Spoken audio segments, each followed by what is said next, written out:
If you want to cancel your Zoho subscription but don't know the exact steps, this guide will help you understand the process in a simple and beginner-friendly way.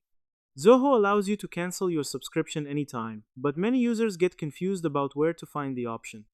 In this video, I'll walk you through everything step by step so you can cancel your plan without any issues. First, open the Zoho app or website and sign in to your account using your email and password. Once you're logged in, click on your profile icon located in the top right corner of the screen. From the drop-down menu, look for an option like Manage Subscription or Manage Billing and click on it. Zoho Corporation One. Now you will be taken to the subscription details page where you can see your current plan and billing information. Here, hover over your active plan and look for the option that says Cancel Subscription. Click on it to proceed. Zoho Corporation One.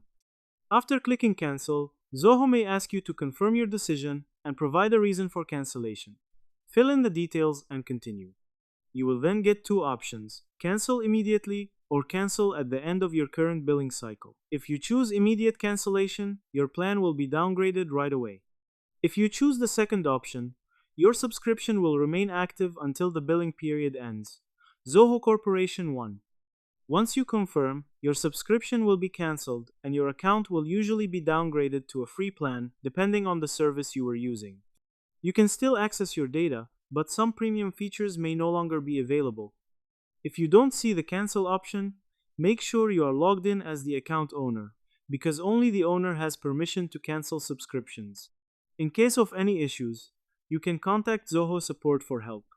In short, go to your profile, open subscription settings, click cancel, choose your cancellation option, and confirm to stop your Zoho subscription successfully. If this video helped you, don't forget to like and subscribe for more simple and beginner-friendly tutorials like this.